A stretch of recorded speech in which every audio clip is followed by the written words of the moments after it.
Hello everyone, I am Lea Vimahinay, the first reporter of the week 11. In this video, we will be discussing about back and chest exercise. Back and chest exercise, it allows for a balanced workout by targeting both pushing in our chest and pulling in our back muscles group.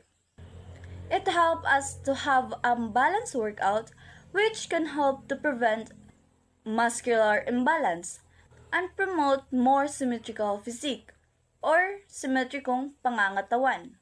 Back exercise can boost flexibility and range of motion. It helps us to boost our flexibility and range of motion. Back exercise provide strong back muscles which support our spine. Also, it reduces injuries that we might get in carrying heavy weights and lifting. It's strengthening our back muscles and helps to correct our posture. Chest exercise, it helps increase the strength of chest muscle. Chest exercise, it is important for good posture. Having a good posture can contribute a good breathing. Chest muscles are involved in many functional movements such as pushing, lifting, and carrying. Next is pull over. Pull over, it is an exercise that is performed with either a dumbbell or a barbell. Pullovers can be made to affect either the back or chest depending on how wide the grip is and position of the shoulder. Pullover is nagadepende kung asa nagaapekto, either your chest or your back. Kung unsa ang imuhang position sa imong shoulder and how wide your grip. Let's watch the video in demonstrating the pullover using a dumbbell and a barbell.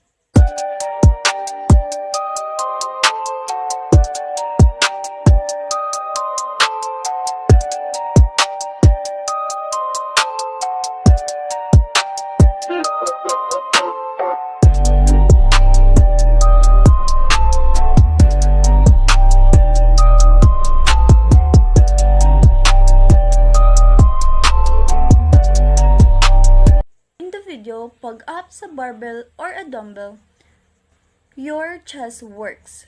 Nagahatag og force imuhang chest.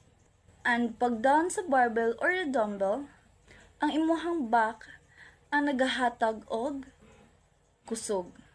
Nagahatag og force that will help you to strengthen your back muscles. This exercise, it will make your upper body get stronger. Betko, and my topic is push-ups and plank. So push-up is a full body exercise that uses our arms to raise and lower your body while in a prone position. It's a basic calisthenics exercise that targets our chest, shoulders, arms, core, and help build coordination. Push-ups can also help build strong bones. Moreover, push-ups offer many health benefits, including burning calories, protecting your shoulders and lower back from injuries, improving your balance and posture, improving your performance in sports and athletic activities. I know that you're familiar with this, but even you are familiar with this, let's watch the video because this is the proper execution of push-ups.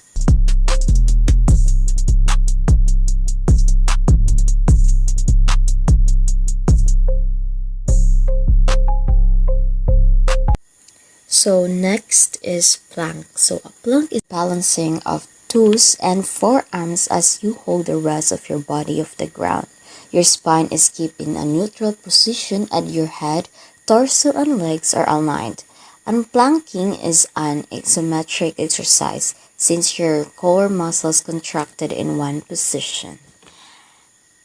And also, planks have many benefits, including improved core strength, reduced risk of chronic pain, better posture, improved metabolism, improved breathing, injury prevention, and improved functional fitness.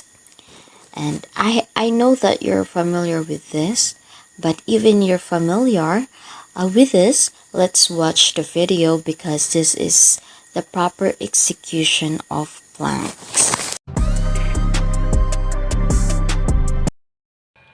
Hello everyone! So first, allow me to introduce myself. I am Pami Pangandaman, and my topic is about bag lifting and reach up, which is under of back and chest exercises. So when you say bag lifting, it is a strength training exercise that involves lifting, carrying, or manipulating heavy bags or weighted objects. So from the word itself, strength, which means it can make you more stronger, training or exercise, which is you'll be able to carry or lift a heavy bags or weighted objects. So now let's proceed to the some basic exercises that was involved bag lifting, which is the deadlift, squat lifts, lunges, bag press, bag row, bag carry, bag rotations, bag swings. So when we say deadlifts, you will be able to lift the bag from floor to hips, from floor to your hips. So second one is the squat lifts. So while you're performing squat, you will be able to lift or you will be able to carry a bag. It is up to you if you will be able to lift or carry your bag under of your back, or you'll be able to carry it in your chest. Next is lunges.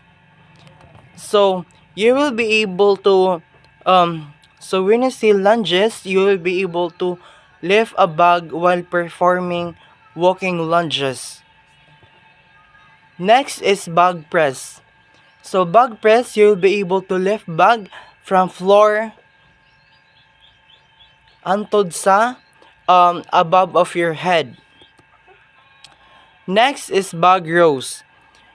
You will be able to lift bag from floor to chest. Next is bag carry. You will be able to carry bag from floor to your side of your shoulder. Next is bag rotations.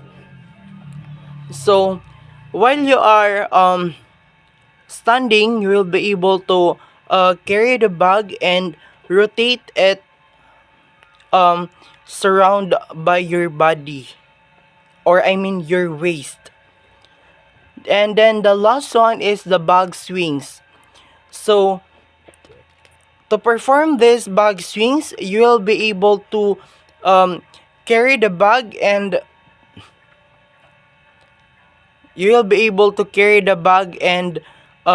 swing it right and left. So now let's proceed to the benefit of these exercises into your back. So first is it strengthens latissimus dorsi, trapezius, and rhomboids. Number 2 is it improves posture and reduces back pain. Number 3, it develops erector spinae and lower back muscles. And lastly, it improves overall back pain development and muscles balance. And the benefits of your chest of those exercises is first is it develops pectoralis major and pectoralis minor. Second is it improves overall chest development and muscle balance. Next is it enhances athletic performance and endurance. Next is it increases strength and power for daily activities. Lastly, it improves posture and reduces shoulder strain. So now let's proceed to reach up. So reach up, it is an exercises where you lift your arms overhead, stretching and strengthening the muscles in your chest, back, and shoulders.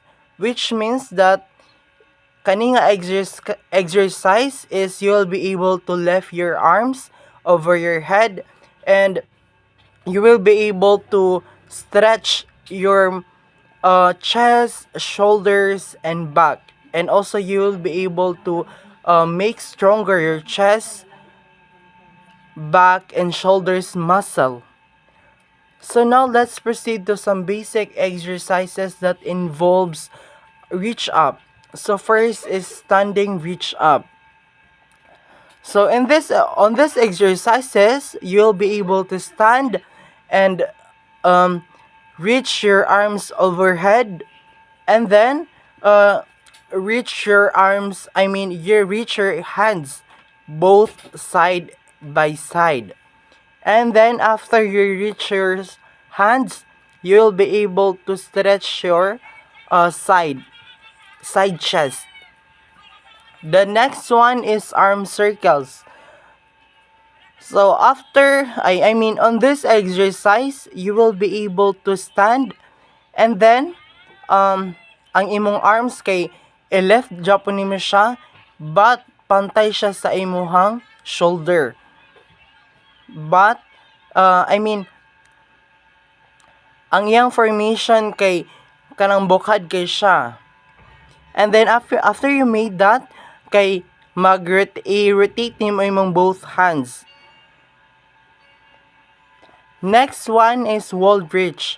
So after you standing, i-left na sad nimo imong kamot, imong hands, and then naka-place siya sa baba sa imuhang ulo Japon, but naka-front na imuhang kamot mo na kag nag-hands forward. So after you made that, kay mag-face ka sa wall.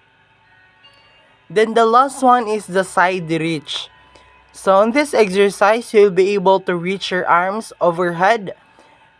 Once one hands lang, and then mag-lean ka sa bisag asa, bisag asa nimo ganahan. Let's say for example in the right, and then right side imong gamiton na hands. So now let's proceed to the benefits of those exercises on your chest. First, it stretches and expands chest muscles. Second, it improves postures and reduces back pain. 3. It enhances breast health and reduces cancer risk.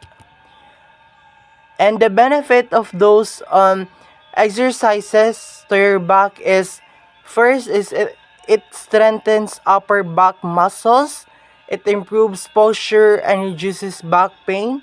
Now lastly, it enhances spinal flexibility and mobility. That's all. Thank you for watching to my videos. I hope you learned something about my report.